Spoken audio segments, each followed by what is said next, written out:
And good evening, fellow scribblers, and welcome to Monday evening. It is a rather gloomy day here in the UK, but it's it's not raining yet, but apparently it's going to be, which is never mind, eh? What can you do? But that's what us British people like to do, actually, is complain about the weather because. Well, it's one of many other things we can complain about, but that's what we do. It makes us happy, or at least it makes us less miserable, I think. Something to do with that, anyway. It's raining wherever Mad Monk's office is. Never mind. Anyway, welcome on and welcome aboard. No matter what the current state of precipitation is in your general locale, welcome to the writing stream. As ever on a Monday evening, it's good to be here, and we got a good story to work our way through actually this evening. So. Quite looking forward to the discussion on this one. We'll see how it goes. But anyway, before we crack on with that, of course, we must do the thing because the thing is the thing, and the thing must be done. So let me rewind the chat to the top. There we go. We'll see who is here. Who is here in the chat? Well, guess what? Wintermute GB is here in the chat. Congratulations to Wintermute GB. Of course he is. It's always good. The Harkonnens are here as well. Ready as ever to evade Arrakis. Commander Sea Dweller is here with the Womble Fleet.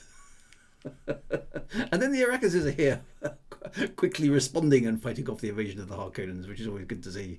Commander Hope Hubris is here. Good to see you. Have a Boo Boo is here with 4 thumbs up, because 4 thumbs up is exactly what I need at this stage of the evening. Try and keep me awake. It seems to be, we've had quite a nice relaxing day actually, but it does seem to be, I seem to be a bit tired today. I don't know. It's all this relaxing. Maybe it's not good for you. So that's all good. Who got Mad Monksoft is here, of course he is. Well, no, that's the wrong. That's Wintermute GB. Mad Monksoft is here, of course, poised as ever on Wikipedia. Should we need his expertise, which is you never know if we're going to need it. JR1988 is here as well. Good to see you. Something said going well is here too, with a big friendly wave, which is always nice to see. Glenn, always good to see Glenn, stalwart of the stream for many years now. Good to see you, Glenn. Thanks for popping in. And DeJane 1988, he's had news, has hit 100k words on his work in progress, which is excellent news. Congratulations! I spared no expense on the special effects for this stream, as you can see. It's raining for Mad Monksoft. Oh, never mind. Orkney Sean is here. Good to see you. Frank Minder 2949 is here. It's raining in Scotland. No, it's not. I've been to Scotland. It never rains in Scotland. Dr. MC Toot is here as well. Good to see you. I think Drew's tired up to destroy the desk. It was quite exhausting on Saturday, wasn't it? To be fun. Yeah, that was hard work. That was. I mean, not quite as hard work as that military mission we did a few weeks ago, but even so, it was pretty darn confusing. Pretty much hard work. Why has Bing popped up on my screen? Go away. Looks like Microsoft. So yeah, well, congratulations, John. I think here 100k of the work in progress. So is that the 3rd book? I'm just trying to remember what you're currently working on. You overestimate my powers, old man. Says Mad Monksoft. Good evening from Big 39 GT as well. Always good to see you. In my imagination, the special effects were spectacular. That's the best way. See, CGI might be cool, but I mean, it can never match up with what your imagination can do. Oh, it's the 4th one, is it? I thought you were on the 3rd. Sorry, my mistake. But never mind. Yeah. So I mean, I'm also glad to be here because on Friday my car decided to try and kill me, which was, well, it wasn't amusing, but I suppose in hindsight it's slightly amusing. It's not the rise of the AI that's going to get me. It's the demise of perfectly normal mechanical things. As I discovered, well, oddly enough, I was just driving. I'd driven off to go and test. I'd put some new brakes in the car, brake pads and things, and I was driving off, and just testing the brakes because I thought it's a good idea to test your brakes before you go on track days and things. And I came back. It was absolutely fine. It's like, yeah, I fixed the brakes. And I pull into my driveway. The bonnet disappears in a big cloud of smoke, much to the alarm of my dear wife. Who sort of helped me limp the car into the driveway. But as it turned out, for some reason, one of the power steering hoses had come loose and had impinged on the area of the car that's normally reserved for the exhaust manifold. And those of you who know your cars, well, the exhaust manifold is pretty much Pretty much. In fact, it is. It is by far the hottest part of the car in any circumstance whatsoever. Now, rubber pipes at extremely hot places and flammable liquids are a potent combination. And it could have gone very badly, actually, but fortunately, it was just not a lot of smoke. But there we go. Yeah, so basically a murder attempt by good old analog tech. It wasn't Christine. No, my MX-5 is called Mad Maddie the Mazda, and so there we go. That was what all that was about. So Maddie tried to assassinate me, but fortunately, the attempt failed. There we go. Vengeance of the classic motive, pretty much. Motor attempt by good old-fashioned tech. Wake me up when Drew has stopped waffling about cars. Yes. Exhaust manifold and first section of exhaust pipe, very, very hot indeed. So yeah, but I'm still here. The attempt on my life has failed. So yeah, like you say, you don't need to worry about the AI because perfectly normal, ordinary stuff will try and kill you as well. But there we go. Never mind. Right, off with the waffling. We've got some Frederick Pohl to dive into. Now, I must admit, this story intrigued me. Yeah, you got another Mazda did something similar for you. Maybe it's a Mazda thing. It tried to dethrottle me. His work is here we go. Are we making Pohl jokes all evening now? Rumours of my death have been slightly exaggerated, just slightly smoked. Yeah, I was mildly smoked. True, you know. A bit like, what is the difference? I must admit, I've always bought smoky bacon. I don't know why. I think presumably because my mum bought smoky bacon. Is there a difference between smoked bacon and normal bacon? Does it taste any different? It's one of those questions I've never asked. If he makes a trip, it would be from pole to pole. Smoky bacon is better. Well, it sounds better. It sounds cooler, doesn't it? Smoked bacon, yeah, definitely. I don't know, is it? I'm going to have to try one day some ordinary bacon so I can taste the difference. It does taste different. Okay, well, that's interesting.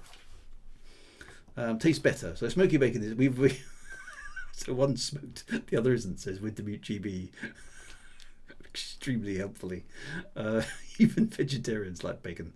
I'm not sure if bacon in the UK is more like bacon in Canada or like in the US. I must admit, I did ask for some bacon when I was in the US, and what arrived didn't look like bacon to me. It was sort of this burnt, crispy thing, which I must admit was like...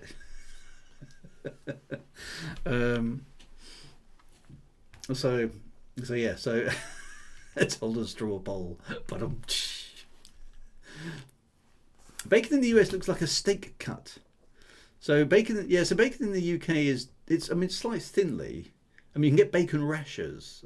That's what I think I got in the States. But it was badly overcooked to my way of thinking. So bacon in the UK is back bacon. Bacon in the US is streaky bacon. Right. Okay. Right. It was too over. I don't like it, so it's like cracks. You know, bacon that's been cooked so much it cracks is overcooked as far as I'm concerned. Bacon it should still bend when it's cooked. In my humble opinion, but there we go. Crunchy bacon is good. Yeah, but yeah, okay. I might have picked a different one. I don't like crunchy bacon. If I want some bacon crisps, I'll buy some bacon crisps. Not limp floppy bacon. Okay, so clearly continental difference of opinion here between how bacon should be done.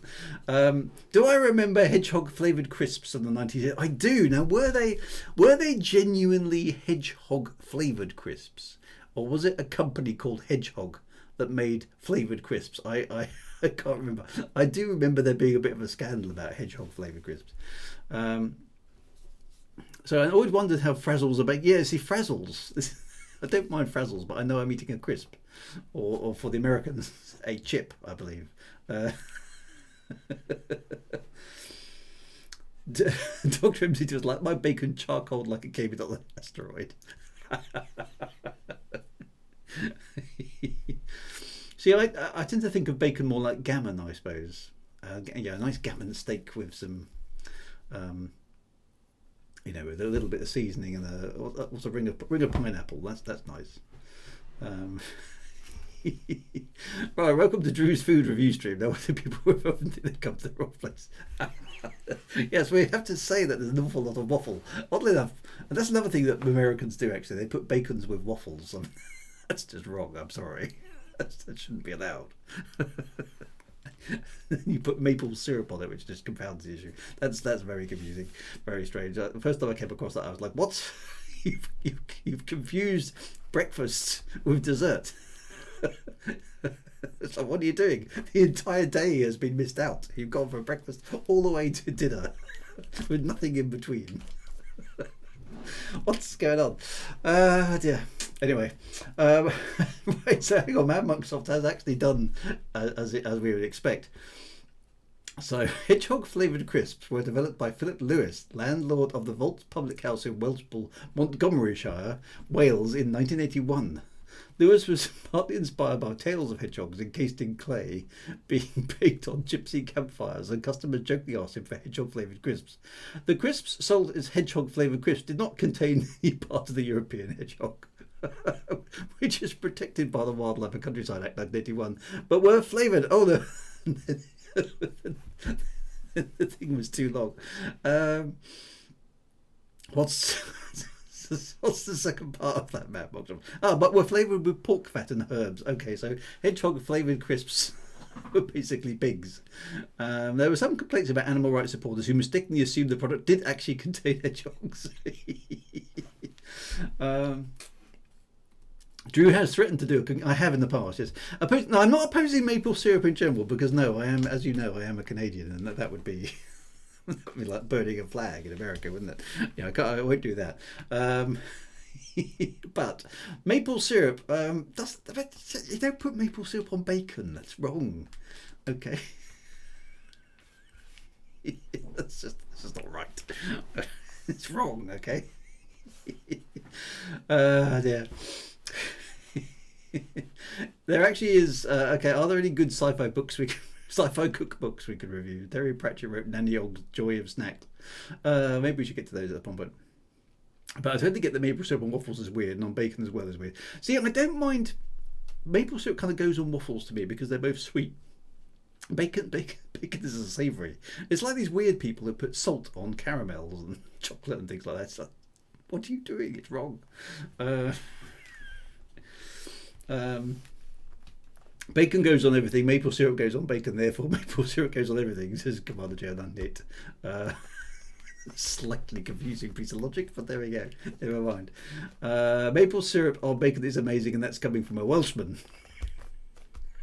Yeah, but you put things like Worcester sauce on cheese and call it a rare bit. So I'm not sure your opinion counts. I'm going to admit it here. I like tuna and banana pizza. What's going on? I don't think we're going to settle this one.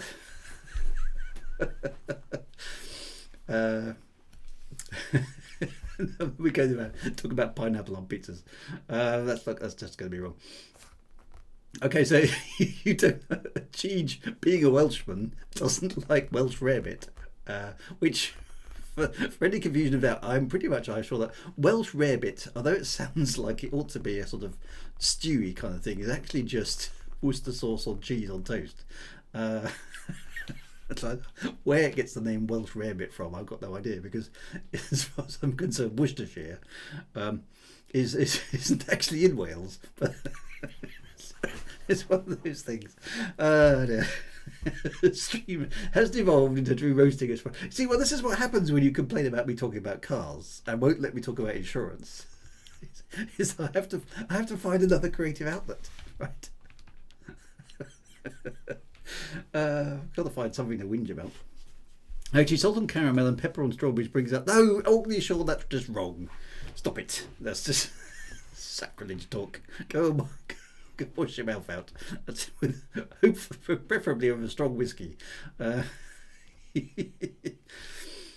Geez, maybe Welsh, but he heralds from Gibraltar, so my palate is more Mediterranean. Add food to the list of banned subjects. Right. Actually, I'm quite fancy cheese on toast now myself. The Bugs Bunny is a rabbit. Oh God. Dear. Right. I think Drew's next book ought to be about intergalactic insurance adjust. That's a good idea. Who's hungry and needs some food? That's an audio. One dram too late, Drew. Yay, good man. Right. Anyway, let's crack on, because there might be a few poor souls watching this stream are thinking, if we're going to talk about books, I thought this was a writing stream about Frederick Pohl. Let's get over to that. And see if we can get this vaguely heading in the general direction of actually something useful. Now, can I stop my PC trying to be helpful? And there we go, that'll do. Let's move the bottom side. Ooh, there we go. Look at that waffle time over here. Everyone had their waffles now. Get on with it, says Winterview TV. Presumably chucking things at his monitor or his phone or whatever he's watching this on. Poles apart from the story we're supposed to be reviewing. It's only been 17 minutes, says Orkney Sean. He's only on his third whiskey. Anyway, so who recommended us to do Frederick Pohl? Was it you, Wintermute GB? I can't remember who it was, but it was a good choice. It was a good choice. I enjoyed this story. Tunnel, the tunnel under Wales.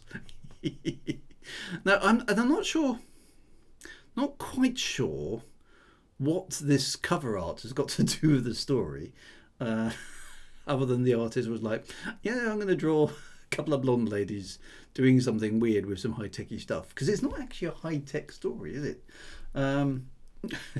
It's sort of 1950s cover art. It's kind of totally irrelevant to the story. I think the cover artist must have gone, it's sci-fi, therefore scantily clad women with odd technology hanging around. You sort of mentioned Pohl, but I did pick the book. Okay. Now, what was interesting about this is I was reading this. It was quite a curious impact, actually, because without too many spoilers, because obviously we're going to go through it. This is a bit of a kind of a Groundhog Day kind of a story, right? And I was reading it thinking, this is really weird, because I think I've read this story before. And I was like, is that just because the story is actually one of those I think I might have been here before kind of stories, or is it that I've genuinely read this story before and I've forgotten it? And it took me a long time to figure out whether or not I'd actually read it before, or whether I was just sort of deja vuing on the story content. But anyway, more of that later. So cover art is utterly irrelevant, says Commander Hope Hubris. So, what's my point, says Commander Z. Well, I mean, yeah, fair enough. The lucky they didn't just plonk a spaceship up. I mean, there's a sort of... What's interesting about this book is 1955. I mean, 35 cents for a book. I don't know, was it just this one? Is this like a pamphlet cover art? I don't know where they pinched this image from, but The Tunnel Underworld by Frederick Pohl. It's interesting how that came to be then, because clearly the artist hadn't really read the story.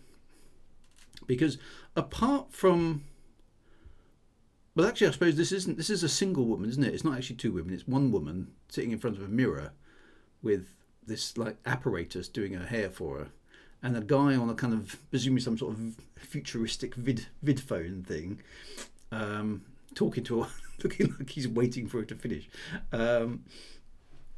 So yeah, I'm guessing that's a mirror actually, rather than. It's supposed to be a mirror, because it looks like she's wearing the same dress, doesn't it? So, and she's got her hair in exactly the same place, etc. So I think it's a mirror. Presumably she's having her nail. Yeah, there's a manicure machine here, which looks needlessly complicated, and then a hairdo machine here, which also looks needlessly complicated, and a pair of very uncomfortable-looking shoes, which are also being fitted to her feet by yet another wacky machine. And there's, the guys on the vid phone basically saying, where are you, honey? Anyway, it's got nothing to do. That lady does not appear in the story, as far as I can tell. Neither does this bloke. So quite what that picture's all about, I don't know. But it was done. It's January 1955. So this is interesting, because this is like 15 years before I was born. So this is science fiction of my dad's generation. And I do remember my dad talking about Frederick Pohl, because I think I picked up a story of his when I was 18. And actually, I'm pretty sure it was this one. And he said, "Oh yeah, you're like Frederick Pohl. He's a bit wacky, but he's not bad." Did they use the best freezer money combined? Now the freezer is interesting. We'll get to the freezer. It would have made a good Twilight Zone. It's a sort of Twilight Zone-y kind of a story, isn't it? We'll get to the atomic-powered freezers and the bacon. Knowing technology and mechanics as I do, I can't help but wonder at the carnage when things go wrong with that hairdressers. Yeah, there's got to be a lot of moving parts here, haven't there? It seems overly complicated. What's interesting about this is, of course, this is an image from 1955 speculating on the relatively near future, right? So it's sort of, the woman's got, is having her nails done, is having her hair done. Well, I mean, that's reasonable. People still do that, right? Don't they?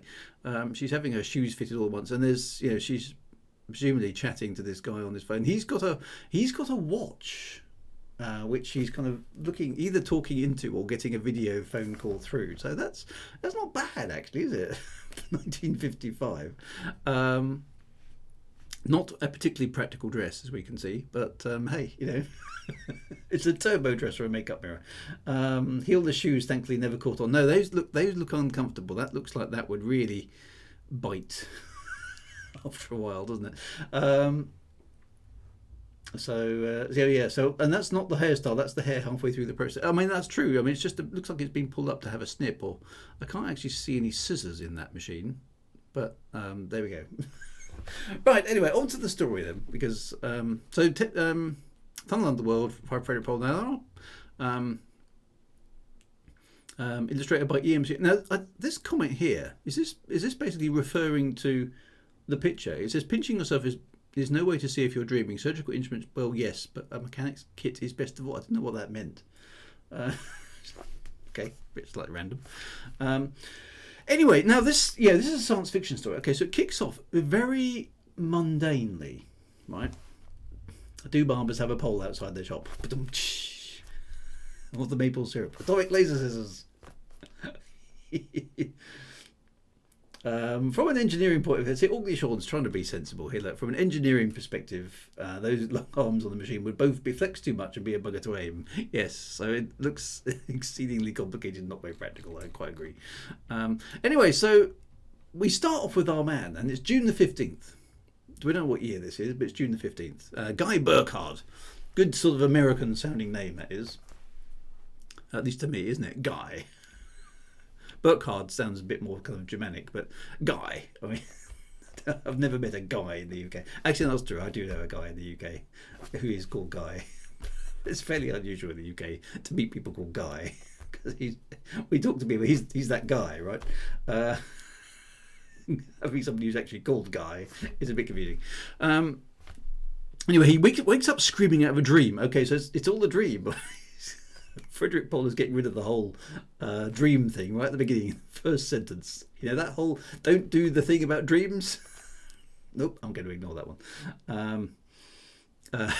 It was more real than any dream he'd ever had in his life. He could still hear and feel the sharp, metal-ripping explosion, the violent heave that tossed him furiously out of bed, and the searing wave of heat.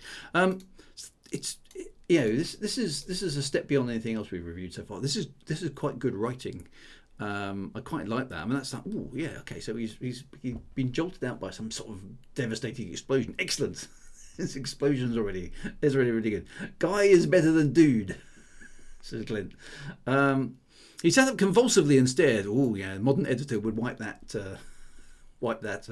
adverb out there straight away, not believing what he saw at the quiet room and the bright sunlight coming in the window. He croaks, Mary. His wife was not in the bed next to him. The covers were tumbled in awry as though she had just left it.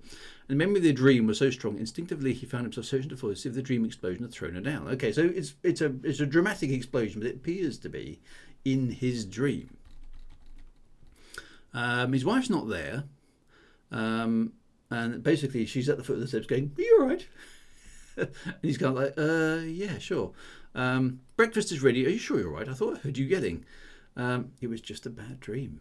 Be right down. Okay. Another thing here, actually, with the dialogue is it's quite natural, which I think is quite good. Breakfast is ready. Are you sure you're right? I thought I heard you yelling, Dash. Which is that's the, oddly enough, that's kind of the correct, this is a little grammar note for you all, that's actually the correct old-fashioned way to indicate that your sentence has been interrupted. I and a lot of authors nowadays tend to use 3 dots, which is called an ellipse, which is actually the wrong way officially of showing interruptions, but it seems to have become a thing nowadays, and it works. I think it looks better on the page, so it's just one of those things, right? But yeah, if you want to, strictly speaking, if you want to do it correctly, you should be using that, which has a name. I think it's called the M dash. It's very complicated. There's short dashes, medium length dashes, and long dashes, and I think that's the long dash, and I think that's called an M dash. But somebody who knows their grammar better than me will know. So in script writing, 3 dots is a pause. You see, this is basically there. As I'm sure Orkney Sean will agree, there are 3 rules to writing a good script. Unfortunately, nobody knows what they are. Anyway, so M dash is love, M dash is life, says Jay. I'm not an idiot. Isn't the land a medium dash then? I have no idea. Quite correct there, says Orkney Sean. In the shower, punching the lukewarm and cologne he favoured. Now, that's interesting. So I'm sort of, is this a little nod to this being a little bit in the future from 1955? Because it sounds like his shower gives him, lukewarm water and some cologne kind of all mixed in together, which is maybe something I'm pretty sure didn't exist in 1955. And I don't think I've ever encountered a shower that gives you cologne as well, even today. So maybe that's like a little nod to the future. That maybe Frederick thought, oh, well, maybe in the future there'll be showers that give you all the different flavours that you need. So anyway, it was a dream. He told himself it was a dream. Bad dreams are unusual.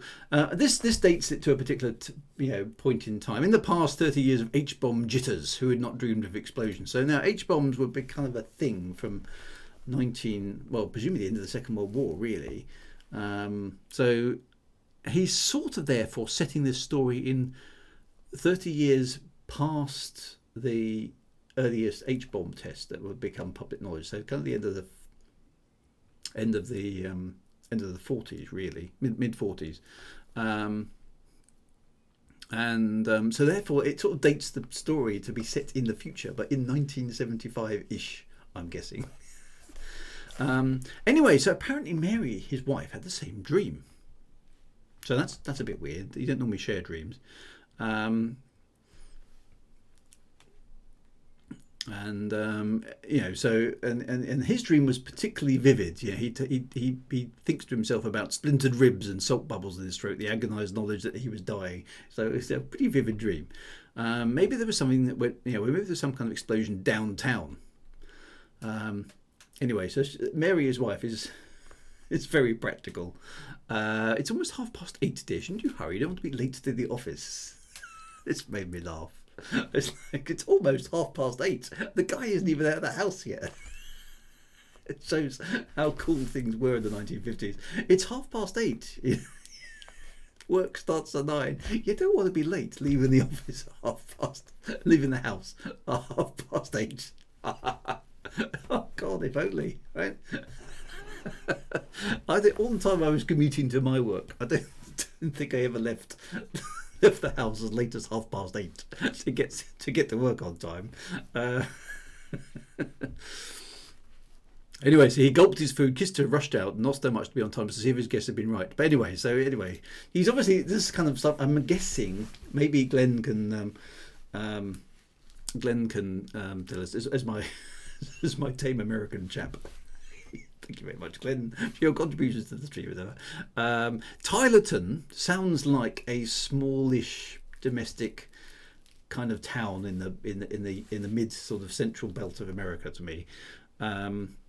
Sort of small town where most people know most other people, and the city, the town limits are maybe a couple of miles wide. It doesn't sound like a particularly big place.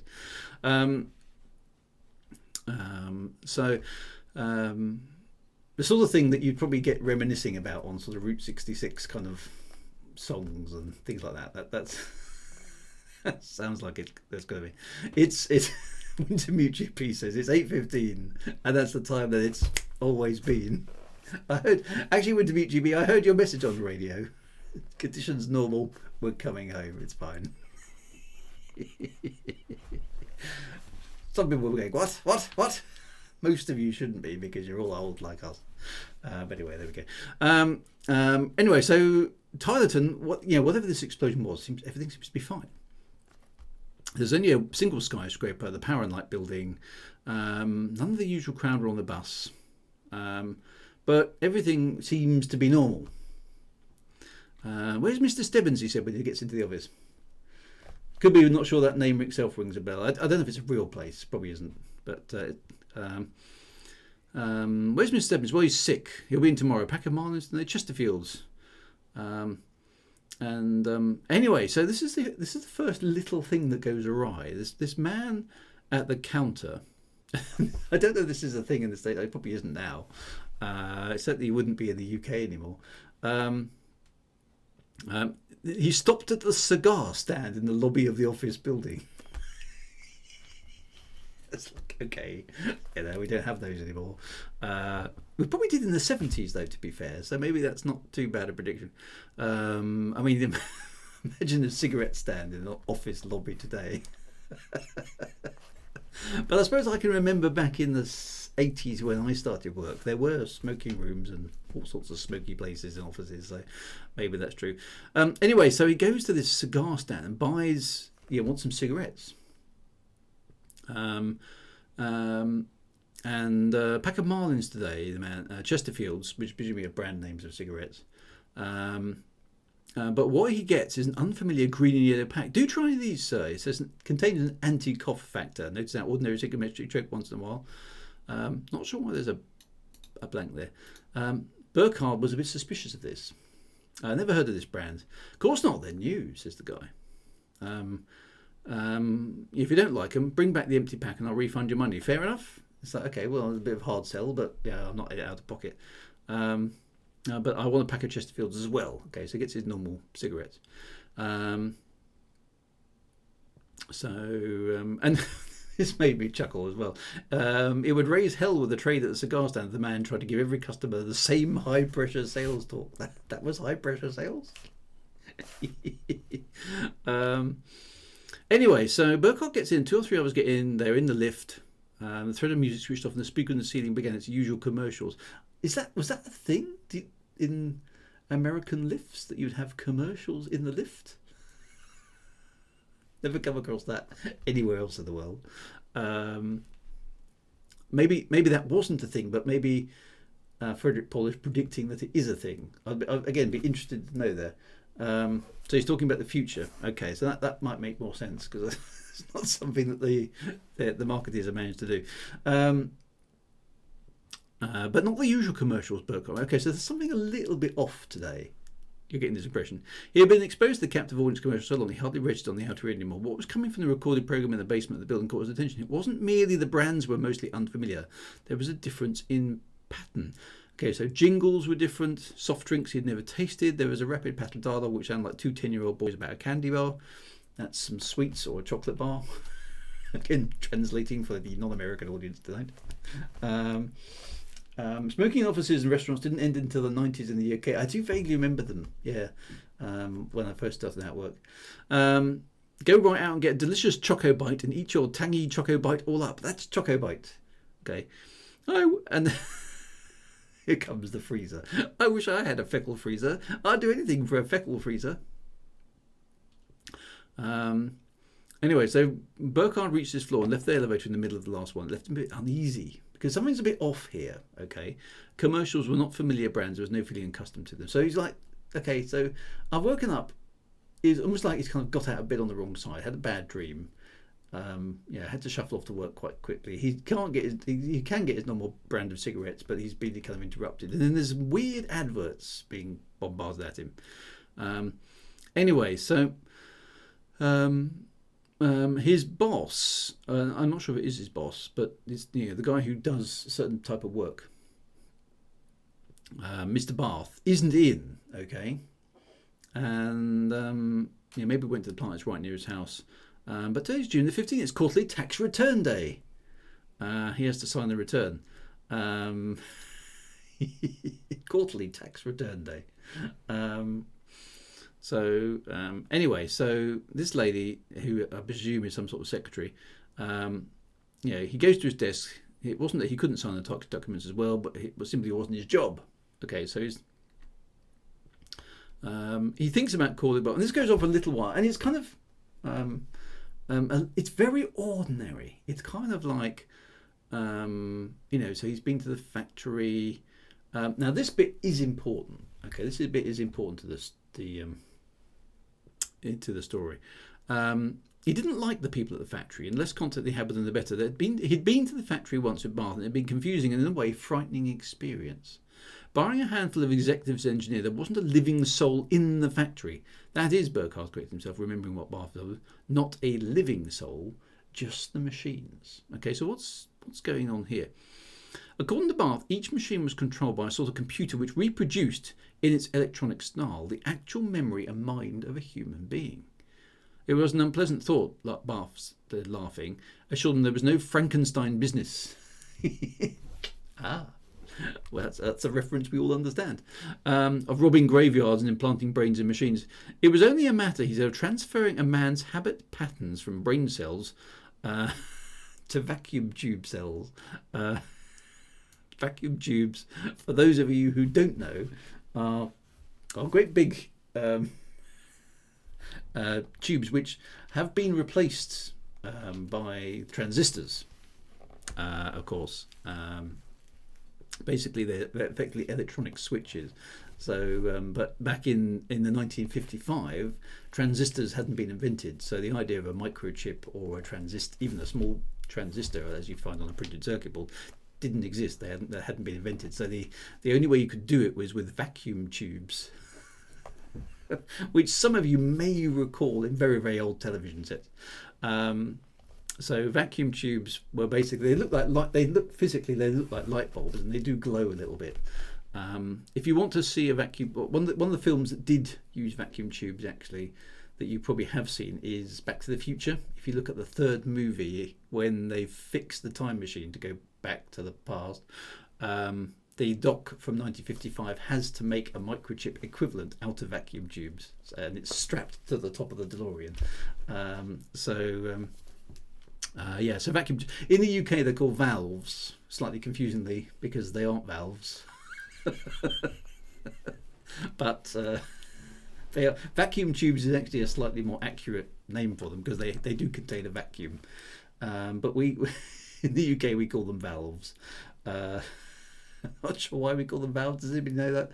And valves are still used in some high-end amplifiers, because they do give a very warm, robust sort of sound to amplifiers that some digital stuff struggles with.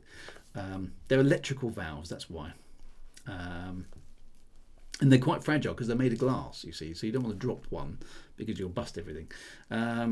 So replacement tubes for our TV back in the 70s. So you would, if you lost a vacuum tube, it got busted, you'd have to replace it, and you would pull it out and put a new one back in, way before transistors and microchips became a thing. Anyway, so that dates the story a bit, but that's because that's when it was written. So vacuum tube. Anyway, so there's something weird going on here. They've done some transferring of a man's habit patterns, whatever those might be. That's sort of to me like an early version of sort of brain waves or encephalograms or something like that, isn't it? From brain cells to vacuum tube cells. It didn't hurt the man. It didn't make the machine into a monster. But they made Burkhardt uncomfortable. So this plant is doing something quite weird. But despite all that, he just cracks on. He just cracks on doing the tax return, and eventually he gets it sorted out. The rest of this is very ordinary. Drop it in the mail for me. Will you wait a minute?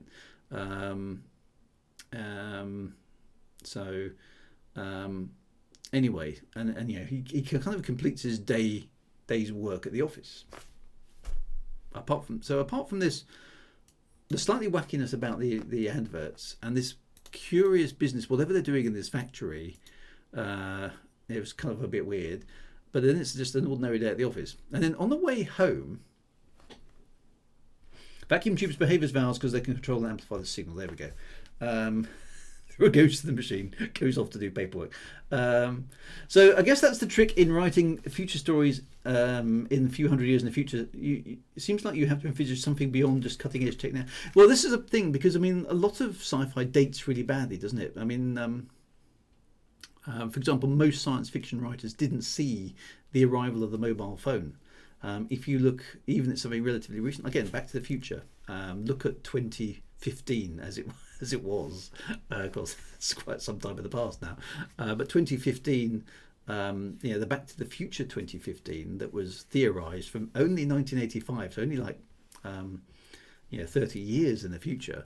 No sign of mobile phones. And although Back to the Future isn't like super serious, but flying cars still haven't got them really. Hoverboards, nope. Freestanding holograms, nope, haven't got them either. So a lot of things, it's very hard to predict even the near future. So yeah, and quite a surprising amount of brands in here: Chesterfield's, Kleenex, and stuff. So in the UK, would a bivalve be a musical component or a crustacean or both? Echo Spark. Sure. Back to the Future isn't super serious. Yeah, sorry to burst your bubble there, Jan. I did. It's not a documentary on time travel. But we had hoverboards and flying cars. Not in my reality, Glenn. We didn't. Anyway, back to the story. So on the way home, someone was calling his name. A small, harried-looking man, and he says hello to him, and he recognises him as Swanson, a casual acquaintance, somebody he's met before. Burkhard, and he says, yeah, hello. And then this guy just sighs, says nothing doing, and walks off. Which is a bit kind of weird. And Burkhard basically agrees with us. Look at a slightly narratory kind of thing. It was an odd sort of day, he thought. One he didn't much like. Things weren't going wrong. Riding home in the bus, he broods about it, okay? So it wasn't anything terrible, disastrous. It was something that was out of his experience. You live your life like any man. You form a network of impressions and reactions. You expect things. When you open your medicine chest, your razor is expected to be on the second shelf. When you lock your front door, you expect to have to give it a slight little extra tug to make it latch. It isn't the things that are right and perfect in your life that make it for me. It's the little things that are a bit wrong. The sticky latch, the light switch at the head of the stairs that needs an extra push because the spring's old, etc., etc., etc., right? Okay, so, and Bath hadn't come into the office yet. Bath always came in. So what's going on? His wife's trying to cheer him up, and he's got the neighbours round, and they're...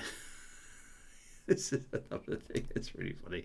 He goes home after a full day's work. I don't know what time he's getting home. Does it say? Anyway, he's on his way home. It doesn't say what time. He's had dinner, and then his wife's brought the neighbours round for a game of bridge. But they were odd and brooding too. This night he barely listened to their complaints about not being able to get good phone service. His wife comments on the disgusting variety of television commercials they had these days. Okay, there's this big thing about commercials coming through this initial setup script. With a sudden, when around midnight, with a suddenness that surprised me, and he was strangely aware of it happening, he turned over his bed and quickly fell to sleep. Okay, so kind of weird. A mix of ordinary and odd, and mundane and slightly creepy. I think that was. So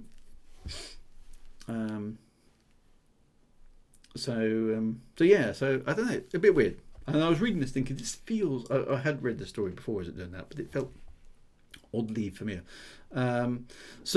Anyway, so. Chapter 2, I'm guessing, or just 2. On the morning of June 15th, Burkhart woke up screaming. That was like, isn't that how the first chapter started? So I quickly scrolled back up, and it is on the morning of June 15th. He woke up screaming. So hang on, chapter 2 is the same as chapter 1. That's a bit weird. So it's more real, and it's kind of like, this is all the same stuff. It's like, to start with. What's the matter? Nothing, bad dream. But the day is slightly different. Okay, so here's Here's a wail of sirens and a clang of bells. And it's not fire engines, which is his first thought, but it's some kind of van going by with a loudspeaker on it, screaming sound of sirens, a perfect recording of fire engines, but not actually fire engines. So it's kind of got a Groundhog Day kind of thing going on, which of course is a much more modern film. And I don't know whether Groundhog Day took any inspiration from this story or not. Be interesting to know. Anyway, and this is the bit that reminded me that yes, I have read this story before. Yeah, and he said in amazement, Mary, that's against the law. I mean, is it against the law to record fire engines and drive around in the street with them blaring out from blaring them out from a siren? I mean, it's not that I've ever seen anybody try this, but I mean, I can see like it would probably be very inadvisable and not very good. But is it specifically against the law? Is it written down somewhere, thou shalt not record fire engines and broadcast them through your own PA system? It seems oddly specific thing to say. That's against the law. Maybe it's a practical joke. Waking up the neighbourhood at 6 o'clock in the morning. Oh, so they're up early today. Okay. That's interesting. He gets up at 6 and it takes him till 8:30 to get out of the house every day. What's he doing? Maybe he's walking the dog or something. Anyway, so the car takes position in the middle box, and then it changes from fire engines. It turns to this voice that chants out, "Feckle freezers, feckle freezers. Got to have a feckle freezer. Feckle, feckle, feckle, feckle, feckle, feckle." And every house on the block has faces staring out the window. And the voice wasn't made out; it was deafening. Okay, so what the hell is a feckle freezer? Which is kind of like very, very good question to be asking at this stage of the story. Some kind of freezer, I guess, dear. That's his wife. Talking to his wife, what takes all the time, quite possibly. 2.5 hours after waking up with a beautiful wife doting on. Use your imagination, man. Right. Well, first thing in the morning. Anyway, so feckle freezers. Anyway, so the noise stops. It's some kind of weird, crazy advertising trick. And then this bit gets a bit weird. Okay, and then it comes back. Have you got a freezer? It stinks. If it isn't a feckle freezer, it stinks. If it's last year's feckle freezer, it stinks.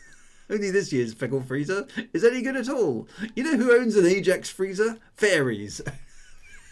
Ajax freezers. You know who owns a triple cold freezer? Commies own triple cold freezers. Every freezer but a brand new feckle freezer stinks. This did make me chuckle. It's just so odd. I mean, fairies as a pejorative term was something that made me laugh. I don't know. Maybe again the Americans on my stream can comment on this one. Were fairies? What's the intonation of fairies here? Because fairies in the UK is like a mythical creature. So it. What does that mean? And commies, I'm assuming, is communists, which I'm guessing is kind of like there was a lot of fear about. It's kind of Cold War stuff, isn't it? Presumably the Soviets, USSR and stuff as it was at the time. So if you're a commie, you're very dodge. Fairies can be something anti-woke. Well, it can be these days. Yeah, I suppose. Yeah, if you're a fairy, what are you? Are you a kind of a bit of a lightweight or something like that? An effeminate male says sound. Okay, so okay, that's where this is coming from. Okay, that kind of makes more sense. The term would refer to a homosexual. Oh, would it? Okay, so I hadn't picked that up from the context. Interesting. Okay, so that's that sticks this story in a particular time and place, doesn't it? I don't know about American friends, but faced with a barrage of advertising like that, I'd be out with a fully loaded double barrel shotgun. Okay, so it's not a nice term. Okay, interesting. All right. Anyway, so the voice continues on. Okay, I'm warning you, get out and buy a feckle freezer right away. Hurry up for feckle, hurry up for feckle, hurry. Feckle, feckle, feckle, feckle, feckle. really bizarre, um, really bizarre sort of advertising pitch. Everything you got is crap. Buy something new from us. It's like, really? Okay. Maybe we ought to call the police about, and then it starts again. Feckle, feckle, feckle, feckle, feckle, feckle, feckle, feckle. Cheap freezers ruin your food. You'll get sick and throw up. You'll get sick and you'll die. Buy a feckle, feckle, feckle, feckle. Ever take a piece of meat out of the freezer you've got and see how rotten and mouldy it is? Buy a feckle. Do you want to eat rotten, stinking food, or do you want to wise up? It's like the worst possible piece of advertising you can see. So it's okay. So maybe it's one of those stories that might need correction, or would be a comment for a correction nowadays. Really weird. That did it. With fingers he kept stabbing in the wrong holes. Burkhard managed to dial the local police station again. So for those of you who don't know what Burkhard is doing there, he's dialing, presumably on the rotary phone. He got a busy signal. Apparently he wasn't the only one with the same idea. While he was shaking the dialing again, the noise stopped, and he looked out and the truck's gone. It's it's very weird. Why is it that all the sci-fi masters seem to write absolutely bizarre stories? So anyway, it's a bit weird. So let's keep skipping on because we've been here for a little while. Anyway, so he goes to a cafe and gets a frosty flip, and then he sees this girl. And the description of the girl's quite good as well. This made me chuckle. He stood up awkwardly as the girl came across the restaurant to him. She was the most beautiful thing he'd ever seen in Tylerton. Chin height. What does chin height mean? Honey blonde hair and a figure that, well, it was all hers. I think that actually I did kind of go, that's a good bit of description. And a figure that, well, it was all hers. There was no doubt in the world that the dress that clung to her was the only thing she wore. He felt as if he were blushing as she read it. Okay, so that's actually sort of sets it up quite well. I don't know what chin height means. Does that mean chin height to him? So, not as tall as him, but anyway. So she apparently works for the Feckle Corporation. She provides him a meal, but you must take the money while you're letting Feckle off lightly. If you don't, you could sue them for every nickel they've got, disturbing your sleep. Anyway, so she's sort of apologising for the wacky marketing that's going on around the place. But anyway, she waxes lyrical about how good this Feckle freezer is, and she's very excited about the Feckle freezer. It really is a fine freezer. I mean, freezers were clearly a thing in 1955. Then she starts flirting with him, which is quite funny. I shouldn't tell you this, but the blue eyes were shyly lowered. I'd do almost anything for Feckle freezers. It's more than a job for me. So anyway, so he gets back from lunch a full hour late, and then he bumps into Swanson again, and then ends up at the end of the day buying a 12 cubic foot Feckle freezer, upright model, self-defrosting, and the list price was $625 with a 10% courtesy discount. That sounds like a lot of money for a freezer in 1955. I mean, that is $625 is about £500 today. And I know he's possibly inflated.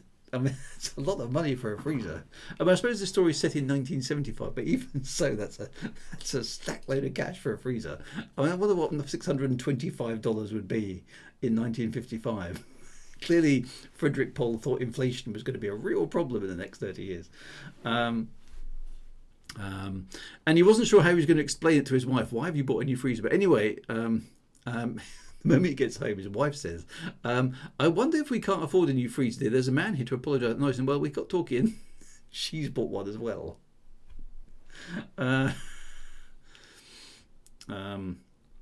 Anyway, and then he busts the light switch, fixes it, and he goes down the steps to where the cellar is, and finds out there's something a bit odd in his cellar. Okay, so 625 in 1975 is 3,574. That's one hell of a freezer, isn't it? Is it a nuclear-proof freezer? Yeah, it could be.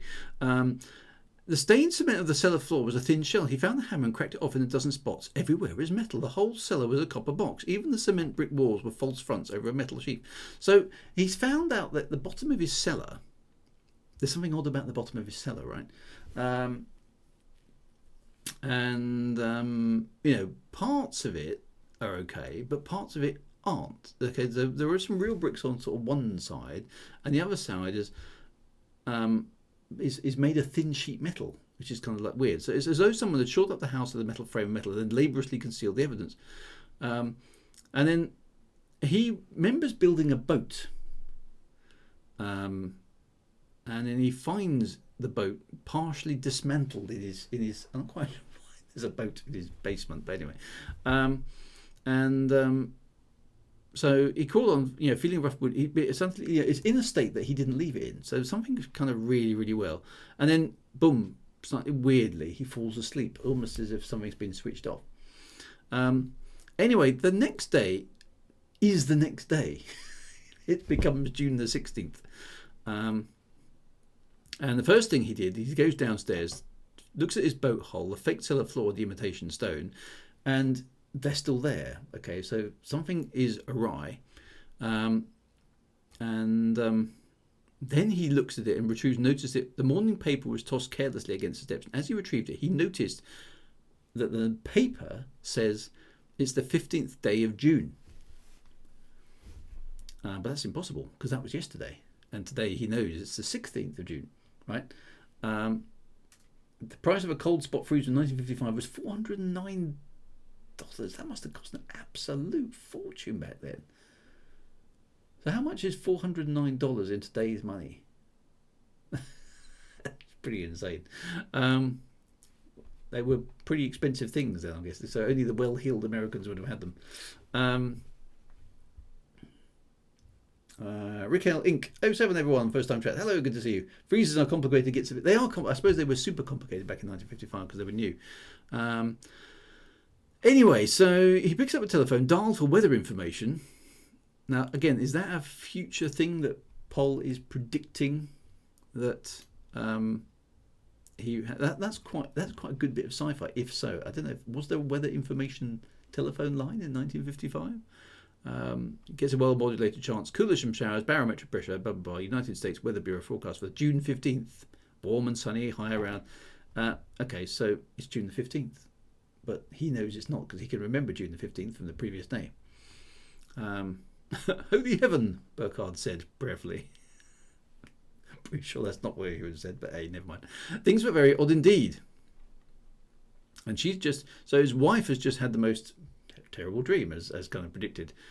Something's funny, Mary. I knew there was something wrong all day yesterday. But his wife doesn't seem to know anything's awry. Yeah, then he talks about fixing the lights when the fuse went. And his wife is like, I don't remember any of this. We blew the lights out, don't you remember? Well, no, it didn't. Everything's fine. What's going on? And he points at the bad switch that he fixed, only to find that it isn't fixed. It's still as it blow. And it's still working. So something's a bit weird. Anyway, so he goes down to the kitchen, starts breakfast. Does everything as per normal. Goes into the office. And the secretary is tearing off June the 14th to go for June the 15th. Which is weird. Anyway, so he knows something's awry. The day is clearly repeating. Anyway, Swanson, this guy that he's kind of met tangentially, basically says, it's kind of like, so nothing then. And he's like, what do you mean? You came up to me yesterday and went through the routine. And then, okay, here's the pivot point of the story. Burkhart, my good heavens, you do remember. Stay right there. I'll be down in half an hour. What's this all about? Never mind. I'll tell you about when I see you. Don't say any more over the phone. Somebody may be listening. Just wait there. Stay. Hold on a minute. Will you be alone in the office? Where do you eat lunch? Is it good and noisy? I suppose so. The Crystal Cafe, just about a block. I know it is. Meet you in half an hour. Okay, so Anyway, so these guys meet up. And there's a girl in a cellophane skirt, selling stuff as well. And you're kind of like, what's going on? Anyway, so Burkhart recognises this girl as April from the previous day. And because he recognises her, he calls out her name. Hey, Miss Horn. The girl drops her tray of candies and she runs. Okay. So the manager of the restaurant's kind of like, what's going on here? He's scared off the girl. And I didn't know what this was. And when he addressed her, she thought he was a masher. Again, what, is that an American thing? What's a masher? From the context, I'm guessing it's someone who talks inappropriately to young ladies. But I was just curious what that actually means. I haven't come across that one before. Anyway, so the man eventually, we've got to get out of here. They're onto you now. If you want to stay alive, come on. So suddenly there's this threat. Somebody's after him. Somebody's onto him. Okay, so yes, you have it. So a masher is an American slang word. I've not come across that one before. Okay. Did you see her? Demand that horn woman in the phone booth. She'll have them here in 5 minutes. Believe me. Hurry up. Anyway, so they run. And they dive into another restaurant. Lost them, he says, we're almost there. And they kind of get round the back and get back out and then hide in the lounge. And then follows him through an office door to another door, a closet probably, because it was unmarked, but it wasn't a closet. It was a tunnel, metal walled, brightly lit. Empty, it stretched vacantly away in both directions from them. Okay. Burkhart looked and wandered around. One thing he knew and knew full well, there was no such tunnel under Tylerton. Okay, so they've ended up in a tunnel which shouldn't exist. Okay, Mad Monksop says the word masher or mash means in that tongue to allure, delude or entice. It was doubtless much aided in its popularity by its quasi-identity with the ... Okay, so slang, a man who makes advances, especially to women he does not know with a view to physical... Okay, so again, very, very clear definition. Thank you very much. Right, so there's a room off the tunnel with chairs and a desk and what look like television screens. We're right here for a while, he says. They don't come in here much anymore. If they do, we'll hear them and we can hide. So who? Demands Burkhart, completely confused. And the little man responds with Martians. What are the chances of that? I think it's about, carry the 3, divided by 6. It's going to be about 1,000,000 to 1. That's what it's going to be. Well, I think they're Martians. Although you could be right, I've had plenty of time to think over these last few weeks. After they got you, it's possible they're Russians after all. The suspicion about the Russians, which presumably again dates the story to the 1950s. Go to see if our freezer was a fecal freezer. Got paranoid after the voice. Consider me a new better a week later. Recale Inc. Consider me a new resident of the stream. Welcome to the stream. Welcome to the stream, Recale Inc. So we're sort of working our way through Frederick Pohl's curious short story. Start from the beginning. Who got me when? Right, I'm going to have to go through the whole thing again, says Swanson. About 2 months ago, you banged on my door late at night. You were beat up and scared silly. You begged me to help you. I did. Burkhart, of course, doesn't remember any of this. Naturally, you don't remember any of this. Listen and you'll understand. You were talking a blue streak. What's a blue streak? This is the thing. There's quite a lot of Americanisms in this thing that I must admit chucked me out of the story because I don't know what that means. So you were talking a blue streak about being. I'm guessing that means talking fast or something. Talking a lot. Talking. It's an odd phrase. Talking a blue streak. Where does that come from? So I'm relying heavily on my American compadres. Okay, so blue streak land speed record. Is that where it comes from? Right. Okay. Talk a blue streak to talk quickly and without stopping. Right. Wasn't the blue streak a train? Okay. So the blue streak land speed record was a thing. Okay. Is that a blue streak was the British atomic? I think so. We've got lots of definitions of what blue streak might mean. Okay, but it feels like it's fast and quick. A streak, Okay, so we're talking about a blue streak. about your wife being dead and coming back to life and all kinds of mixed up nonsense. I thought you were crazy, but well, I've always had a lot of respect for you. And you begged me to hide you, and I have this dark room, you know. It locks from the inside only. I put the lock on myself, so we went in there just to humour you, and along about midnight, which was only 15 minutes after, we passed out. Passed out? Yes, both of us. Like being hit with a sandbag. Look, that didn't happen to you again last night. Well, I guess it did. Sure. And then all of a sudden we were awake again, and you said you were going to show me something funny, and went out and bought a paper, and the date on it was June the 15th. June the 15th, but that's today. I mean, you got it, friend. It's always today. Bum, bum, bum. Okay, Mad Monksoft. Talk a blue streak means to speak rapidly in a constant unending stream of words. Someone talking a blue streak barely stops to take a breath. Right, okay, that's what that means. So Burkhardt said, you've hidden out in that dark room for how many weeks? How can I tell? 4 or 5, maybe I lost count. And every day it's the same. Always the 15th of June. Always my landlady, Mrs. Kiefer, is sweeping the front steps. Always the same headlines in the papers at the corner. It gets monotonous, friend. Okay. So Burkhardt then comes up with a plan. He was sure of only one thing: the tunnel went somewhere. Martians or Russians, a fantastic plot or crazy hallucination. Whatever was wrong with Tylerton had an explanation, and the place to look for was at the end of the tunnel. Let's go down the tunnel. So Drew's a blue streak then. Thanks very much. Why the 15th of June? Never mind the how, but why? Falling asleep completely involuntarily, everybody at the same time, it seemed, and not remembering anything. Swanson had said how eagerly he saw Burkhardt again the morning after Burkhardt had cautiously waited. So anyway, so Swanson has been hanging around, remembering things for a few weeks. But Burkhardt was the one who actually tipped him off, but Burkhardt's only just becoming re-conscious of not losing his memory, if that makes sense, which is quite good. So this is kind of like, what the, I mean, I must admit, I was reading this thinking, this is really good. This is fun, and I don't know what the resolution is going to be, and I'm trying to work out what the resolution is going to be, and it's keeping me guessing, which I thought was good because that's a sign of good writing, right? Anyway, so who are them? Okay, them. One of them was the girl. Okay, so they figured out that April Horn, whoever she is one of them. And it was by seeing her walk carelessly into a telephone booth and never come out that Swanson had found the tunnel. So that's how Swanson found the tunnel. Another was the man at the cigar stand in the office building. There were more, at least a dozen that Swanson knew or suspected. They were easy enough to spot once you knew where to look, for they alone in Thailand had changed their roles from day to day. Okay, Burkhardt was on that 8:51 bus every morning of the day that was June the 15th, and never a different hair or moment. But April Horn was sometimes in the cellophane skirt, sometimes giving away candy or cigarettes, and sometimes plainly dressed, sometimes not seen at all. So she's moving around. And there are a few other people in the town who aren't doing the same thing every June the 15th.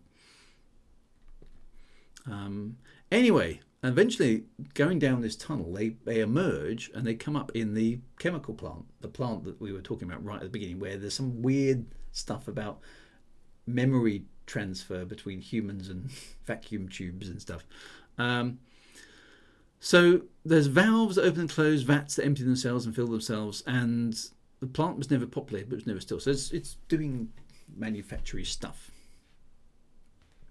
Except for the distant sounds, there was no breath of life in it. The captive electronic minds were sending out no new commands. The coils and relays were at rest. Anyway, so they walk around in the the mind is struggling with a cellophane skirt. Anyway, so, and this gives us a bit more about this weird factory, okay? They walked through as they were in the presence of the dead, in the way they were, for what were the automatons that had once run the factory, if not corpses? The machines were controlled by computers that were not really computers at all, but the electronic analogues of living brains, and if they were turned off, were they not dead? For each had once been a human mind. So something weird has happened here. Take a master petroleum chemist infinitely skilled in the separation of crude oil into extraction. Strap him down, probe into his brain with searching electronic needles. The machine scans the patterns of the mind, translates what it sees into charts and sine waves. Impress those same waves on a robot computer and you have your chemist. Okay, it's basically a sort of digital clone of the human. Or 1,000 copies of a chemist if you wish, with all his knowledge and skill and no human limitations at all. So they appear to have mastered the ability to extract skills or consciousness or something from human brains and map them into 1975 computers, which is pretty damn impressive, to be honest.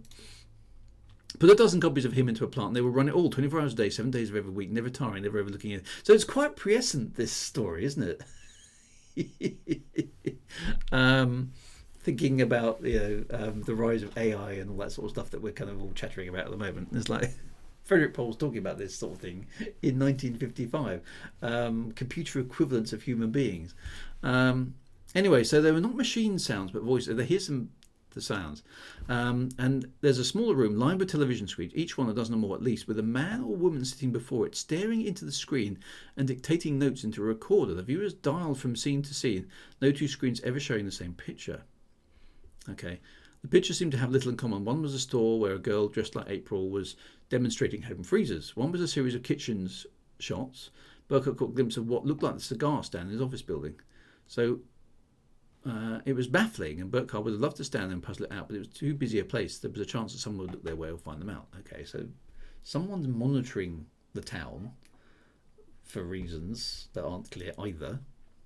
And then they find another room. Okay, so it's an office. They look at what's in the office, which are some words and some papers. Look, and it's like, and they find a gun as well. Sorry, Glenn, but it's America, right? So there's a gun lying around in the office. And it's loaded too, well, obviously. Okay. It's just that sort of stuff just reads oddly to us in the UK. He grabbed a gun from the desk. Well, obviously he grabs a gun from the desk. Anyway, so Swanson and Burkhardt come with a plan. Good man, we'll take it. We're getting out of here with that gun. We're going to the police. Not the cops in Tylerton, but maybe the FBI. Take a look at this. And he hands Swanson this piece of paper, which says Test Area Progress Report, subject Marlin Cigarettes Campaign. And it's mostly tabulated figures. But at the end there's a summary that says, although test 47K3 pulled nearly double the number of new users of any other tests conducted, it probably cannot be used in the field because of local sound truck control ordinances. Okay, this sounds like it's referring to their wacky marketing thing. Tests in the 47K12 group were second best, and our recommendation is a retest be conducted in this appeal, testing each of the 3 best campaigns with or without the addition of different sampling techniques. And so it's kind of like a report on how effective marketing strategies were. I don't get it, he complained. I don't blame you, it's crazy, but it fits the facts. It fits the facts. They aren't Russians and they aren't Martians, right? These people are advertising men. Somehow, heaven knows how they did it. They've taken over Tylerton. They've got all of us, you and me and 20 or 30,000 other people right on their thumbs. Maybe they hypnotise us, maybe it's something else, but however they do it, what happens is they let us live a day at a time and they pour advertising into us the whole damn day long. And at the end of the day, they see what happened and they wash the day out of our minds and start the same day with different advertising. So pretty darn cunning plan. Okay, so the entire town's been hypnotised or something, and they're basically doing different types of advertising at them to see what works best, and then blatting everybody's minds at the end of the day, and then trying a different strategy the following day until they get the best marketing strategy. It's pretty smart, really, isn't it? Slightly unethical, I feel, but pretty damn smart. Nuts, he says eventually. I know it sounds crazy. The whole thing's crazy, but you've seen it. We're living the same day over and over again. Every little last detail they spend, so they work out their advertising campaign before they actually do the advertising. Lord knows how much money is involved, but I know for a fact that some companies spend $20 or $30 million a year on advertising. Anyway, so he kind of defines why this is a plausible idea. If they know in advance what's going to work, they can cut their costs in half, maybe less than half. I don't know. But that's saving $200 or $300 million a year, and if they pay only 10 or 20% of that to use at Tylerton, it's still dirt cheap for them, the fortune for whoever took over. So we're sort of a captive audience then. Well, we're going to the police. They can't use human beings for guinea pigs. Well, how do we get to the police? This place is the office of somebody important. We've got a gun. We stay right here till he comes along, and he'll get us out of here. Anyway, so they decide to wait to ambush whoever's in charge. And then Mr. Dorchin turns up. I'm sorry, Miss Dorchin, she says.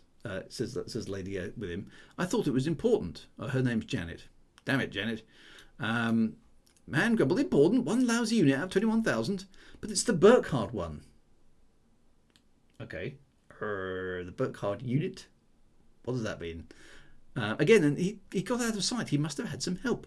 All right, doesn't matter. The Chocobite program is ahead of schedule now. As long as you're there, so I'll come to the office and make out your worksheet. And don't worry about the Burkhardt business. He's probably just wandering around. We'll pick him up tonight. That's what you think. Bam, bam, bam, says Burkhardt, confronting them, pointing the gun. It was worth the terrified hours, the sense of insanity, the confusion and fear. The most satisfying sensation Burkhardt had ever had in his life. Dorchin's mouth fell open and his eyes went wide, and though he managed to make a sound that might have been a question, it was not in words. The girl was almost as surprised, and Burkhardt, looking at her, knew why her voice had been so familiar, because it was April Horn again. It's a nice bit of writing, isn't it? It is good. Dorchin recovered himself quickly. Is this the one? And the girl said, yes. I'll take it back. So what do you want, Burkhardt?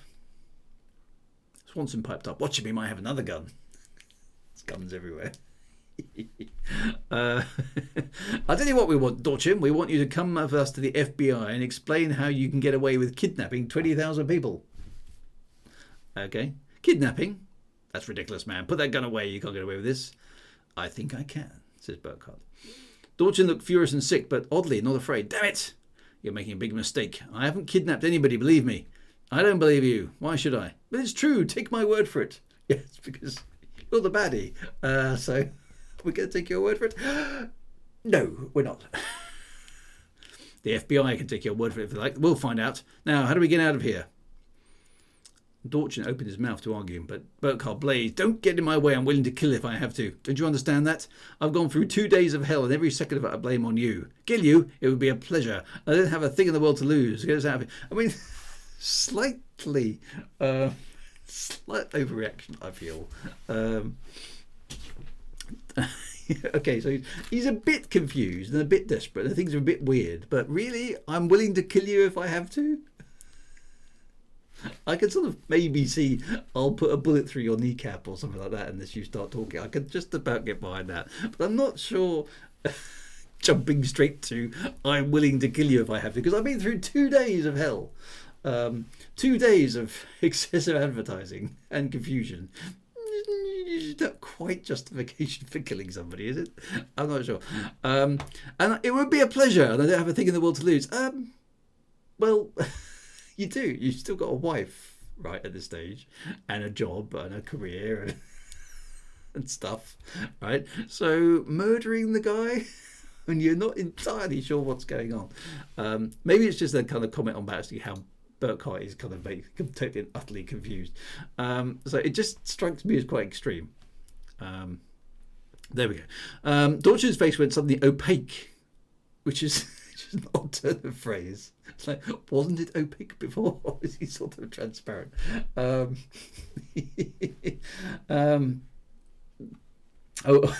Commander Sea Dweller, your comment has just been held by auto moderation because it's got aggression in it. So I'm just going to allow that.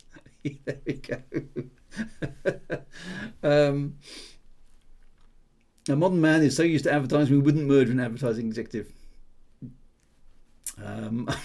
True Wager just used added permitted term I'll kill you to the chat. Dear. Anyway, so that's I don't know, that's just a bit odd. As Dorchin's face went suddenly opaque, as if it was transparent beforehand, or maybe translucent. I don't quite, that's quite a curious one. That made me jump out of the jump out of the story. It's like, how did his face go opaque? He seemed about to move, but the blonde girl he had called Janet slipped between him and the gun. Please, you don't understand, you mustn't shoot, which is the right thing to be saying, but I'm not sure necessarily it's a good move at this stage, because Burkhardt seems to be somewhat distressed. Okay, get out of my way. But Mr. Burkhardt, she never finished. Dorchin, his face unreadable, headed for the door. Burkhardt had been pushed 1 degree too far. Uh-oh. He swung the gun, bellowing. The girl called out sharply, and he pulled the trigger, closing on him with pity and pleading in her eyes. She came between the gun and the man. Uh-oh. Burkhardt had aimed low instinctively to cripple, not to kill. Okay, well, he's a good man then. Okay, he doesn't want to kill, that's fair enough. But his aim was not good, and the bullet pistol catches the girl in the pit of the stomach. Oh, no! April's been shot. So Dorchin was out in the way, the door slammed behind him, his footsteps racing into the distance. Burkhardt hurls the gun across the room and jumps to the girl. That finishes us, Burkhardt. Why did you do it? We could have got away. We could have gone to the police. We're practically out of here. Okay, so now there's all sorts of recriminations going on. So he's kneeling beside the girl. She lay flat on her back, her arms helter-skelter. Which, now helter-skelter in the UK is a spiralling slide. So... helter-skelter arms. What does that look like? I'm not sure. Anyway, she's been shot, and her arms are, I'm guessing, sort of randomly placed. There was no blood, hardly any sign of the wound, but the position in which she lay was one that no living human could have held. So her arms and legs are in a weird, sort of twisted shape, I'm guessing. But she wasn't dead. Okay, she wasn't dead. The Burkhardt, frozen beside her, thought she isn't alive either. This is going to get very weird now as we get close to the final reveal of this story. There's no pulse, but there was a rhythmic ticking of her outstretched fingers of one hand. There was no sound of breathing, but there was a hissing, sizzling noise. The eyes were open and they were looking at Burkhardt. There was neither fear or pain in them, only a pity deeper than the pit. And she said through lips that writhed erratically, "Don't worry, Mr. Burkhardt, I'm all right."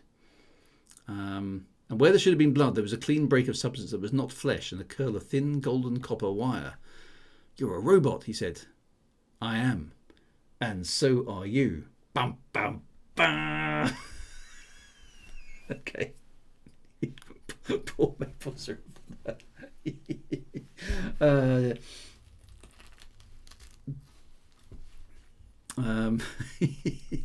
Okay, so right, okay, wow, what's going on here? But it does get weirder. It gets much weirder. Anyway, Swanson, after a single inarticulate sound, he had no words, and the girl manages to say, "I'm sorry all this happened." "Sorry," she said again. "The nerve centre was right about where the bullet hit. It makes it difficult to control this body." Robots, mystic notions of hypnotions or Martians. "Could it know it was a robot? All of us," Burkhardt said. "My wife and my secretary and you and the neighbours, all of us the same?" "No."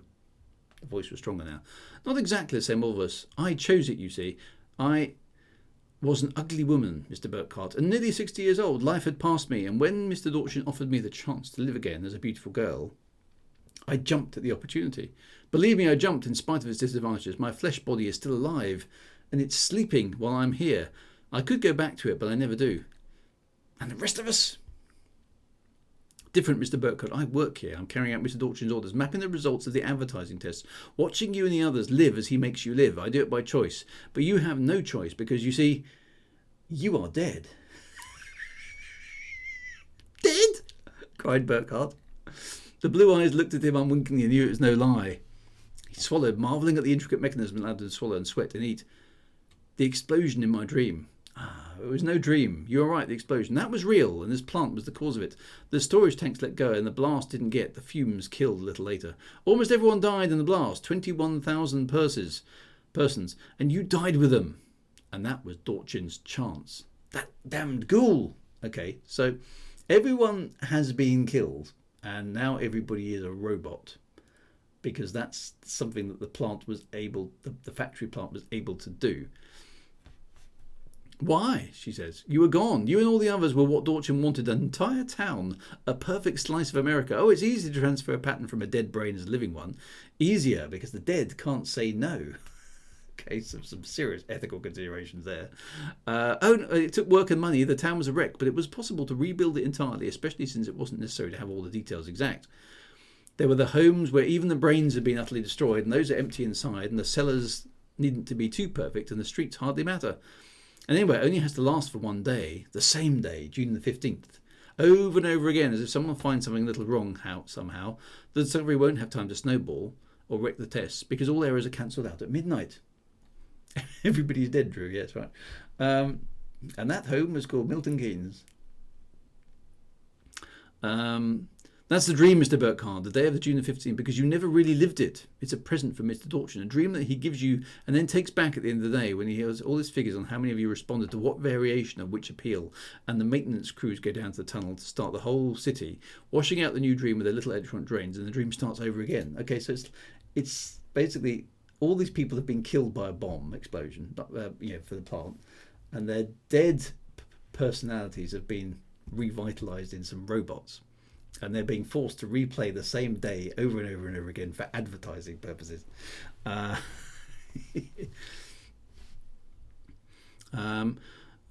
ones who are missed give themselves away if they show it, and if they don't, it doesn't affect the test. But they don't drain us, the ones of us who work for Dorchin. We sleep when the power is turned off, just as you do. And when we wake up, we remember. If only I could forget. All this to sell merchandise. It must have cost millions. It did, but it has made millions as well. And that's not the end of it. When he finds the master words that make people act, do you suppose he will stop with that? Do you suppose? Anyway, then the door opens again and he raises the gun. But don't shoot, says somebody. It was not Dorchin, but it was another robot. This one not disguised with the clever plastics and cosmetics, but shining plain. So a robot that actually kind of looks like a robot. Forget it, Burkhardt. You're not accomplishing anything. Give me that gun before you do any more damage. Give it to me now. So the gleam on this robot torso was steel. Burkhardt wasn't sure whether his bullets would pierce it. Please, begged Swanson. He would have shot you. Please don't hurt me. Let me work for you like that girl. I'll do anything. We don't need your help, says the robot. The wrecked blonde robot said without emotion, I doubt I can hold out much longer, Mr. Dorchin. Disconnect if you have to. But you're not Dorchin. And the steel robot says, aha, but I am. Not in the flesh. This is the body I'm using at the moment. And I doubt you can damage this one with a gun. So obviously Dorchin's got the ability to swap his consciousness out from different bodies. The other robot body was more vulnerable. Now will you stop this nonsense? I don't want to have to damage you. You're too expensive for that. Will you just sit down and let the maintenance crews adjust you? You won't punish us. The steel robot had no expression. Punish you, says. How? Adjust him if he'll let you, but not me, says Burkhardt. You're going to have to do me a lot of damage, Dorchin. I don't care what it costs or how much trouble it's going to be to be back together again. I'm going out that door, and if you want to stop me, you'll have to kill me. You won't stop me any other way, he says, threatening. Go ahead, says the robot. Nobody's stopping you. It's like, okay. It's some nice twisty stuff happening, Mr. Pohl. I like this, because I was like, okay, I'm thinking that's not what I expected the robot to do again at this stage. And Pohl is playing to us here, which is good. Okay, so he says, outside the door, Burkhardt brought up sharp. It was insane of Dorchin to let her go. And I'm thinking to myself as a writer, yes, it's insane of Dorchin to let him go. Why is he doing that? So it's like, I'm quite pleased to find myself in agreement to Burkhardt, but I'm now very curious as to know what is the final plot twist going to be. Robot or flesh, victim or beneficiary, there's nothing to stop him from going to the FBI. Exactly. You can get out of here. Whatever law he could find away from Dorchin's synthetic empire, tell the story, and expose the whole thing, right? Walking out in death perhaps, but at the moment in his pseudo-life, death was no terror. But there's no one in the corridor, so he finds a window, stares out of it, and there's Tylerton. All looks normal. So he looks in the other direction. It takes him a quarter of an hour to find it, so he skulks through the corridors, dodging footsteps, finds another door, and then it was a simple enough door from the inside. When he opens it and stepped out, it was like nothing he had ever seen. Right? First there was light, brilliant, incredible, blinding light, and Burkhardt blinked upward, unbelieving and afraid. He was standing on the ledge of a smooth, finished metal. Not a dozen yards from his feet, the ledge dropped sharply away. He hardly dared approach the brink, but even from where he stood he could see no bottom to the chasm before him, and the gulf extended out of sight into the glare on the other side. So he sort of come to a precipice, which he wasn't expecting to see outside the town. There's no bottom, and there's no other side, right? So no wonder Dorchin would give him his freedom. From the factory there was nowhere to go. How was this gulf made? Where's this blinding light coming from? It's way brighter than the sun. It's everywhere. A voice by his side said inquiringly, Burkhardt? Yes, he said. This is Dorchin, not the robot this time, but Dorchin in the flesh, talking you on a hand mic. There's this voice that's kind of coming from all around him. Now you've seen Burkhard, now you'll be reasonable. Let the maintenance crews take over. Burkhard, and this is the good. This is the final switcheroo, right? This is the final twist. Burkhard stood paralysed. One of the moving mountains in a blinding glare came towards him. It towered hundreds of feet over his head, and he stared at its top, squinting helplessly into the light.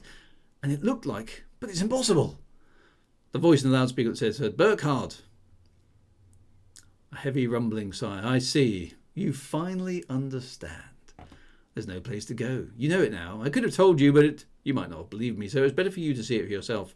After all, Burkhard, why would I reconstruct a city just the way it was before? I'm a businessman. I count costs. If a thing has to be full scale, I build it that way. But there wasn't any need to in this case.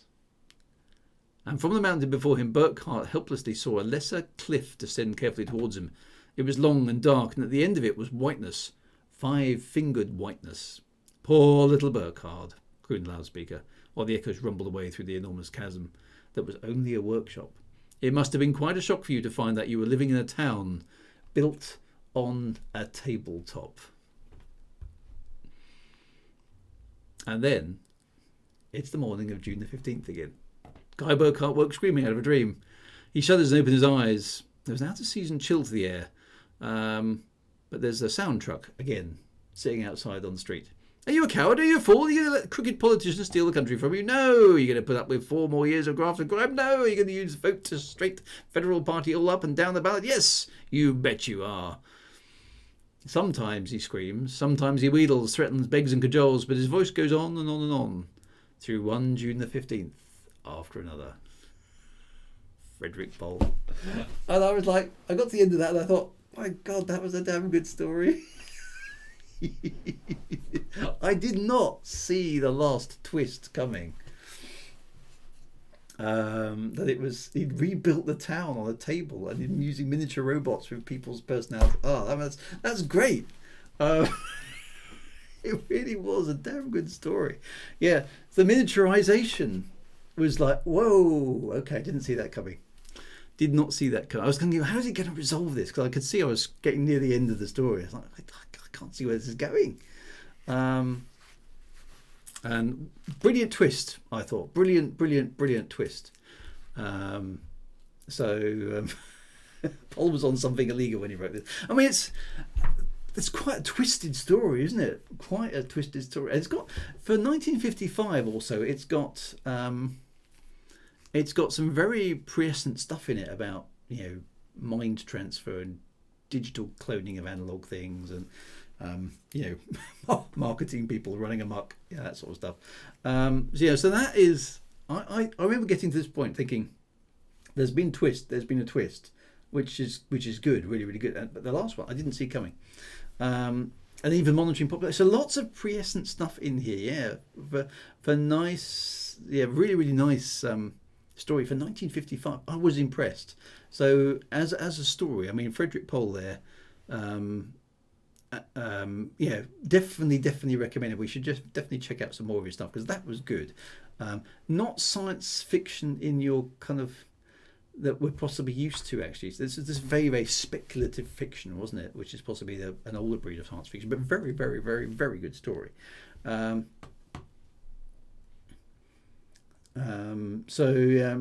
Prescient, Drew says Wintermute. What prescient? Sorry. More Twilight Zone or satire more than anything else. It's definitely science fiction because it's dealing with the near future possibilities and stuff. So it definitely is science fiction, but passive.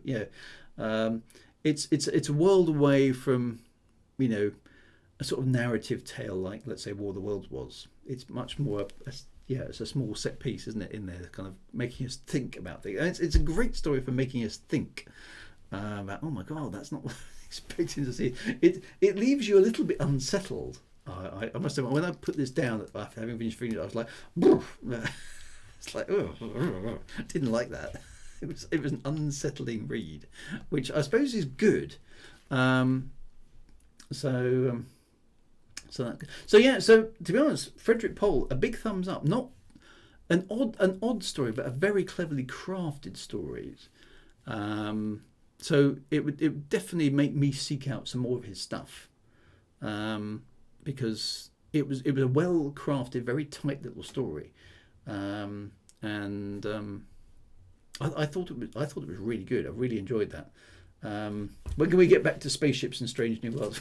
I mean, that's the thing. It's not Star Trek, Star Warsy sort of stuff, is it? It's a much more speculative kind of play on ideas and things. But I thought it was very compelling. I did enjoy it. So he gets a thumbs up for me. That's one of the best stories I think we've had on the stream of late. If War of the Worlds was an 8 out of 10, I'm giving this definitely a 7.5, because it was not expected, and it was well written. It was very well written. I like it. Was a compelling read. I didn't want to put it down, which is good. So we are a bit limited by Gutenberg 3Ds, yes. So some say Star Trek has political. Well, I mean, it does. I mean, Star Trek's got all sorts of political stuff in it. Just what I needed to start the week off. Philip K. Dick. Yeah, now I've heard Philip K. Dick, and I've read I've read some of his. So let's do that. I think Philip K. Dick is definitely a good suggestion. So Frederick Pohl, thumbs up to Frederick Pohl. I'll definitely read some more of his stuff. That was good. Full marks. Let's have a look at Philip K. Dick. So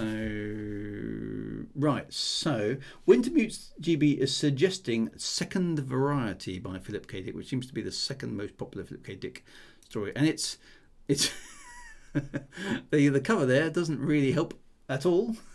It's some sort of space alien holding the Earth. Again, doesn't look like a hugely long story. So let's go, because I think we talked about doing Philip K. Dick last week. So let's do that. Again, not too long. We can dive through that very, very quickly. Kurt Vonnegut as well. So that's definitely something that we should have on the list as well. Let's do Philip K. Dick for next week. Here it is, Second Variety by Philip K. Dick. We'll have a read of that one and see what that one's like. It's quite good. Amazon has a few 99p Kindle books we could do as well. And short stories, Commander Hubris, that's a good point actually. So short story is highly attractive to me in terms of homework reading. So yes, yeah. So it's good, and it's fun to go through some of these. And these guys, Philip K. Dick and Frederick Pohl are well regarded, well known science fiction writers of yesteryear. So it's worth us going through some of those things. What impressed me about Frederick Pohl mostly is I could not predict where the story was going. The fact that it was marketing and it was all being stitched up, that I got fairly early on.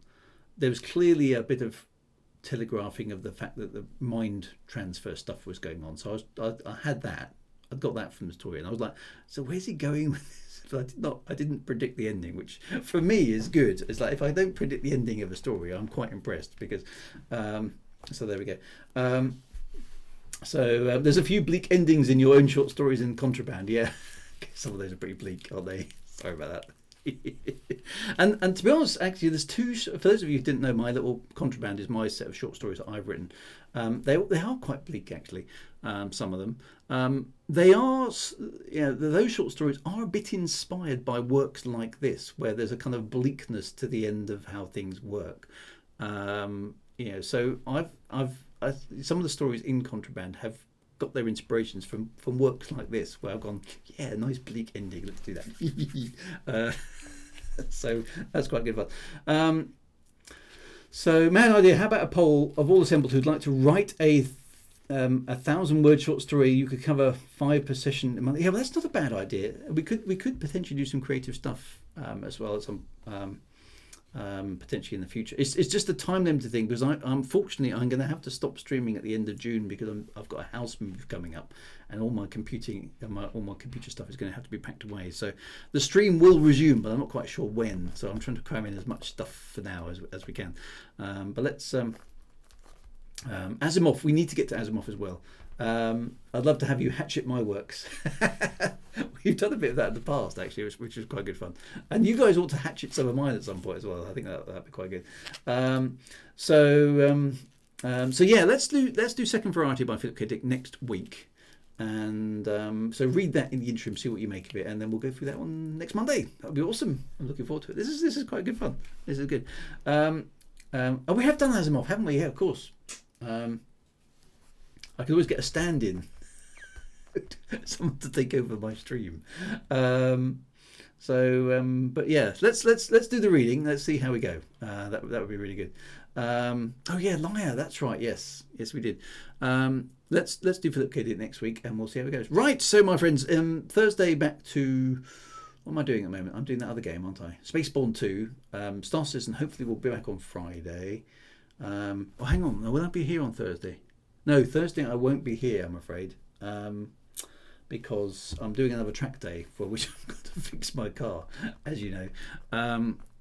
So I don't think I'll be streaming on Thursday because I probably won't be back. Friday should be back to normal. Saturday I've got to decide what new retro game I'm playing because we finished Star Wars. I blew up the Death Star. I was well proud of myself on Saturday.